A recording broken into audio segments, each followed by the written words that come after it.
বন্ধুরা, তোমরা সবাই কেমন আছো? আশা করছি সবাই ভালোই আছো।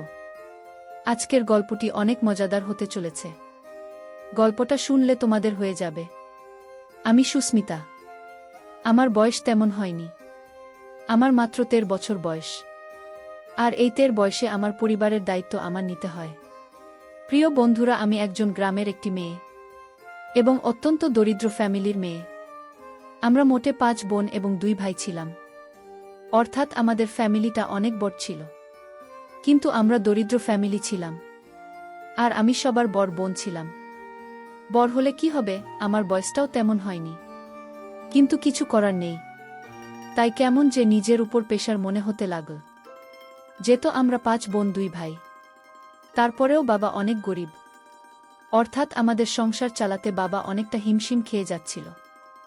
আর আমি ফ্যামিলির সবার বড় মেয়ে হওয়ার কারণে নিজেকে আর বুঝতে পারছিলাম না। তাই বাধ্য হয়ে গার্মেন্টসে চাকরি নেওয়ার সিদ্ধান্ত নেয়। এবং পরবর্তীতে আমি গ্রাম ছেড়ে ঢাকায় চলে যাই। একটি গার্মেন্টসে চাকরি করা শুরু করি। আর ওই গার্মেন্টসের একটি সুপারভাইজারের সাথে আমার খুব ভালো সম্পর্ক গড়ে ওঠে। যেহেতু দেখতে শুনতে আমি বেশ সুন্দর ছিলাম, সুপারভাইজার আমাকে চাকরির ক্ষেত্রে বিভিন্ন সুযোগ সুবিধা দিত এবং কিছু কাজ না করলে ওভারটাইম দিতে। তখন আমি বুঝতে পারলাম যে সুপারভাইজার কেন আমাকে এত সুযোগ সুবিধা দিচ্ছে। নিশ্চয় আমার প্রতি তার কোনো উদ্দেশ্য আছে। তা না হলে আমাকে এত সুযোগ সুবিধা দিত কেন? আরও তো অনেক মেয়ে আছে, তাদের তো কোনো সুযোগ সুবিধা দেয়নি। যেহেতু সে আমাকে অনেক সুযোগ সুবিধা দিচ্ছে, তাই আমি সবসময় ভাবতাম সে আমার কাছে কি চাইতো। সে অনেক সময় বলতো, তোমার এত কাজ করার দরকার নেই, অন্য শ্রমিকরা তো ঠিকমতো কাজ করছে। আর কেউ যদি তোমাকে কোনো কিছু বলে তাহলে আমাকে জানিও। আমি বুঝলাম সুপারভাইজার আমার প্রতি অন্য কোনো উদ্দেশ্য আছে। পরবর্তীতে যখন করোনা আসার সময় হয়ে আসছে, তখন আমাদের গার্মেন্টস থেকে অনেক কর্মী ছাঁটাই করে দিল। আর তার মধ্যে আমিও পড়ে গেলাম। তখন আমার সেই সুপারভাইজার আমার প্রতি অনেক মায়া হলো এবং সে আমাকে তার নিজের খরচে লেবানন পাঠিয়ে দিন। কিন্তু আমার তো তেমন বয়স হয়নি। বাইরে যেতে হলে 18 বছর বয়স লাগে। আর তাই সুপারভাইজার আমার বয়সটা বাড়িয়ে নিল। আমার বয়স ছিল মাত্র 13 বছর। আর 13 বছর থেকে 18 বছর বানিয়ে নিল। কিন্তু আর এই লেবু দিয়ে আমার জীবনে ঘটল এক দুর্ঘটনা। লেবাননে আমি একটি বাসা বাড়ির কাজ পেলাম। সেই বাড়িতে আমার যে সে ছিল তার 3 ছেলে এবং সে নিজে, এবং তার 4 তাঁবু ছিল। প্রথমে আমি বুঝতে পারিনি যে সাধারণত ওদেরকে 2-3টা করে বয়। পরে বুঝতে পারলাম তাদের অনেক। তাই তারা 2-3টা করে বিয়ে করে এবং তাদের বুড়ো বিয়ে করার অনুমতি দেয়, কারণ সে একা এত সামাল দিতে পারে না। তাই লেবং যাওয়ার পরেও শেখ এবং তাদের 3 ছেলে নজরে আমি পড়ে গেলাম। কিন্তু প্রথম টাইম আমি জানতাম না যে প্রবাসীর সাধারণত মেয়েদের সাথে এরকম করা হয় এবং কিছু বলাও যায় না। যদি কিছু বলে দিই তাহলে বিভিন্ন রকম মিথ্যা মামলা দিয়ে জেল হাজতে পাঠিয়ে দেয়। এই বিষয়টি আমি অন্যান্য প্রবাসী মেয়েদের থেকে জানতে পারলাম। তো যাই হোক বন্ধুরা, এরপর আস্তে আস্তে সংযুক্ত আরব আমিরাত শেখ এবং তার 3 ছেলের নজরে আমি পড়ে গেলাম। এমনকি তারা বিভিন্ন স্থানে বেড়াতে গেলে আমাকে গাড়িতে করে নিয়ে যেত। তাদের বুথের কে বলতো যে ওকে দরকার আছে বিভিন্ন রকমের চা নাস্তা বানানোর জন্য। এই বলে আমাকে বিভিন্ন জায়গায় নিয়ে যেত। এরকম করতে করতে এক সময়ে তারা আমার দিকে অন্য রকমভাবে চেয়ে থাকত এবং বলতো, খুল বাঙালি মিনা মিলা। অর্থাৎ তারা বলতো যে প্রত্যেকটা বাঙালি মেয়ে অনেক সুন্দর। তো একদিন তারা আমাকে নিয়ে 2 দিনের একটি সফরে বের হলো। সেদিন শুধু সে ছিল আর তার ড্রাইভার আর আমি। তারপর আমি আসে পিছনের সিটে বসলাম আর ড্রাইভার গাড়ি ড্রাইভ করতে থাকল। এক পর্যায়ে সে আমার দিকে অদ্ভুতভাবে চেয়ে থাকতে শুরু করল। কিন্তু আমি কিছু বলতে পারলাম না, কারণ এর আগেও আমি শুনেছি যে প্রত্যেক সেখানেই তাদের বাড়ির কাজের মেয়েরা তাদের সকল কথা শুনতে হয়। যদি তাদের কথা না শুনি এবং পুলিশকে ইনফর্ম করলে মিথ্যা মামলায় ফাঁসিয়ে দেওয়া। তাই আমি ভয় পেয়ে গিয়ে আমি তাকে কিছু বলতে বলেনি এবং বলার সুযোগ দেয়নি আমায়। আর গাড়ির মধ্যে একটি পর্দা টাঙিয়ে দেয়। আমি তাকে জিজ্ঞেস করলাম, পর্দাটা নাচছেন কেন গাড়িতে? সে বলল, সামনে মরুভূমি, প্রচণ্ড বাতাস আসতে পারে। আমি তার কথা শুনে প্রচণ্ড ভয় পেয়ে গেলাম। কিন্তু ভয় পেয়ে কোনো লাভ নেই। তখন আমার কাছে পুরো দুনিয়া একদম অন্ধকার হয়ে গেল। মনে মনে হচ্ছিল আমি আর পৃথিবীতে বেঁচে নেই। এতটা কষ্ট এবং অসহ্যকর মনে হচ্ছিল। কিন্তু সে ক্ষেত্রে বিষয়ে কোনো খেয়াল করল না। আমি বেঁচে আছি নাকি মরে গেছি এ বিষয়ে তার কোনো খেয়ালই রইল না।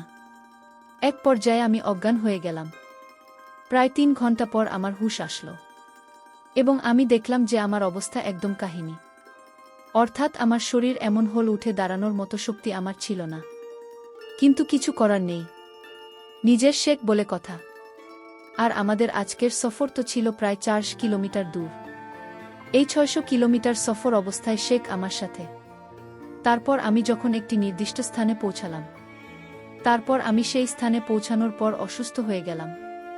তারপর লেবাননের সে আমাকে একটি প্রাইভেট মেডিকেল হসপিটালে ভর্তি করুন এবং 2 দিনের মধ্যে আমাকে সুস্থ করে তুলুন।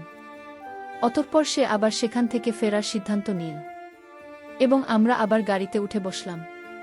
কিছুক্ষণ আসার পর সে আমায় বলল, কেমন লাগলো আজকের সফর? সে গাড়ির আবার পর্দা টাঙিয়ে দিল। তখন আমি শেখকে অনেক অনুরোধ করে বললাম, আপনি পর্দা টাঙালে আমার ভয় করে। আমি তার অনেক হাতে পায়ে ধরলাম, কিন্তু সে কোনোভাবে আমার কোনো কথা মানল না। সে বলল, দেখো তুমি এখানে চাকরি করতে এসেছ, তাই আমার তোমাকে যেভাবে বলি সেইভাবে তোমার চলতে হবে এবং সকল কথা রাখতে হবে। আমি বুঝতে পারলাম সে আমার কথা রাখবে না। তারা যা বলে তাই মানতে হয়। তারা বলে সেখানে চাকরি করতে গেলে তাদের এটাই নিয়ম। এভাবে আমরা বাড়িতে আবার চলে আসলাম। কিন্তু বাড়িতে আসার পরও কোনো রেহাই পেলাম না, কারণ শেখে 3 ছেলেকে দেখে আমার অনেক ভয় লাগত। সেই 3 ছেলের কোনো কাজকর্ম ছিল না, শুধু বাসায় বসে থাকত টিভি দেখতে আর আড্ডা মারত। আর তার বাবার বিজনেস ছিল, বাবা সারাদিন সে বিজনেস সময় দিত। প্রিয় বন্ধুরা, যখনই তার বাবা দিনের বেলায় তার ব্যবসার স্থানে চলে যেত, আর আমায় তখন বলতো, এই বাঙালি, আমাদের 3 ভাইয়ের কথা রাখতে হবে। আর বলতো, যদি বাবাকে কিছু বলিস তাহলে তো চাকরি চলে যাবে। কিন্তু তারপরেও কিছু করার ছিল না, কারণ আমি দেশে চলেও আসতে পারবো না। দেশে গিয়ে কি করব, কারণ আমি দরিদ্র ফ্যামিলি। বাড়িতে গেলে আমি আর ও আমার পরিবারের বোঝা হয়ে দাঁড়াব। তাই যাতে পরিবারের বোঝা না হয় এজন্যই আমি চাকরি করতে চাই। প্রিয় বন্ধুরা, এভাবে সংযুক্ত আরব আমিরাতের শেখ এবং তার ছেলেরা আমার দিকে সব সময় এক অন্যরকম দৃষ্টিতে চেয়ে থাকত। সেটা আমার ভাল লাগত না, কিন্তু ওরা বলে চাকরি করতে হলে তাদের সকল কথা রাখতে হয়। আমি তাদের ছেলেদের দেখে ভয় সব সময় লুকিয়ে লুকিয়ে থাকতাম। আমি বাসার সকল কাজকর্ম করে রাতে যখন রুমে শুতে গেলাম, আমার 2 দিনের জার্নিতে আমার শরীর অনেক দুর্বল ছিল। তাছাড়া অজ্ঞান অবস্থায় 3 দিন ছিলাম। কিন্তু শেখদের কোনো টাকা পয়সার অভাব ছিল না। যাই হোক, আমি রাতে প্রচণ্ড মাথা ব্যথা হচ্ছিল। আমি মাথার ব্যথায় যখন শব্দ করতে লাগলাম, তখন শেখের ছেলে আমার রুমে আসলো আর আমায় বলল, তুই কি বেশি অসুস্থ? আমি বললাম, হুম, আমি অনেক অসুস্থ, আমার প্রচণ্ড মাথা ব্যথা হচ্ছে। আমি তাকে বললাম, আপনাকে দেখলে আমার ভয় লাগে, আপনি চলে যান রুম থেকে। আপনি রুমে থাকলে আমি আরও বেশি অসুস্থ হয়ে যাব। শেখের ছেলে আমার মুখে এরকম কথা শুনে রাগান্বিত হয়ে গেল। আমায় বলল, আমার বাড়িতে থেকে চাকরি করিস, তুই একটা চাকরানি হয়ে আমার ঘর থেকে আমাকে রুম থেকে বাহির হতে বলছিস? তোর সাহস তো কম না। আমি শেখের ছেলের কথা শুনে ভয় পেয়ে গেলাম।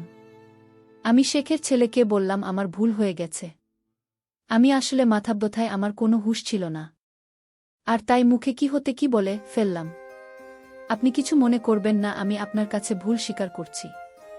শেখের ছেলে তখন আমায় বলল, ঠিক আছে, আমি তোকে এ বাড়িতে রাখব, কিন্তু আমার কিছু নিয়ম আছে, আর সেই নিয়ম তো পালন করতে হবে। আমি তাকে বলেছিলাম, আপনার সকল নিয়ম আমি অক্ষরে অক্ষরে পালন করব, তাও আপনি আমায় চাকরি থেকে বহিষ্কার করবেন না। শেখের ছেলে তখন আমায় বলল, ঠিক আছে, আর রাত 1-2টা বাজলে আমার রুমে কিছু কাজ পড়ে আছে, সেগুলো তো করতে হবে। আমি তখন শেখের ছেলেকে বললাম, দেখুন, আজ আমি অসুস্থ, কাল আপনার রুমের সকল কাজ করে দিব। সে তখন আরও রাগান্বিত হয়ে বলল, আমি বলছি, আজকে আমার রুমে প্রচুর কাজ পড়ে আছে, সেগুলো এখনই তোর করতে হবে। মনে মনে চিন্তা করলাম, কেন তাকে রুম থেকে বের হতে বললাম? নিজের বিপদ নিজেই ডেকে এনেছি। আমি আরও একবার তাকে অনুরোধ করলাম, আজ আমার শরীরটা ভালো না, মাথা ব্যথা করছে। তখন সে বলল, আমার রুমে মাথা ব্যথার ওষুধ আছে, খাওয়ার সাথে সাথেই ভালো হয়ে যাবে। এখন ঘড়িতে 11:30 বাজে। আমি আমার রুমে ওয়ার্ড করছি। তোকে যেন 30 মিনিট পর আমার রুমে দেখি। আমি শেখের কথা শুনে বললাম, ঠিক আছে আপনি যান, আমি আসছি। তারপর যখন রাত 1-2টা বাজল, আমি ভয়ে ভয়ে তার রুমে গেলাম। আর মনে মনে চিন্তা করতে লাগলাম, আজ কপালে কি আছে কে জানে। যাই হোক, শেখের ছেলে রুমে গেলাম। তারপর তাকে জিজ্ঞেস করলাম, স্যার কি কাজ পড়ে আছে? তখন শেখের ছেলে বলল, আজ থেকে রাত 1-2টা থেকে শুরু করে রাত 4টা পর্যন্ত তোরে রুমে ডিউটি। আমি শেখের ছেলেকে বললাম, দিনেও ডিউটি রাতেও ডিউটি, তাহলে আমি ঘুমোব কখন? শেখের ছেলে বলল, ভোর 4টা থেকে সকাল 8টা পর্যন্ত। আমি যদি এখন না করি তাহলে হয়তো আমার চাকরি থাকবে না। আর তাই তার এই নতুন নিয়ম মেনে নেওয়া ছাড়া আমার কোনো উপায় ছিল না। আমি তখন শেখের ছেলেকে জিজ্ঞেস করলাম, আপনার রুমে রাত 1-2টার সময় কি করতে হবে? তখন সে বলল, আমি যদি তোকে বলি তুমি শুয়ে থাক, তাহলে তুই চুপ করে শুয়ে থাকবি, কোনো কথা বলতে পারবি না। আমি শেখের ছেলেকে বললাম, শুয়ে থাকলে কি আমার ডিউটি হবে? সে বলল, শুয়ে থাকার পর আমি তোকে যা আদেশ করি তাই তোর পালন করতে হবে। আমি আমতা আমতা করে বললাম, ঠিক আছে, আপনি যা বলবেন তাই হবে। তবে আজ আমি অনেক অসুস্থ।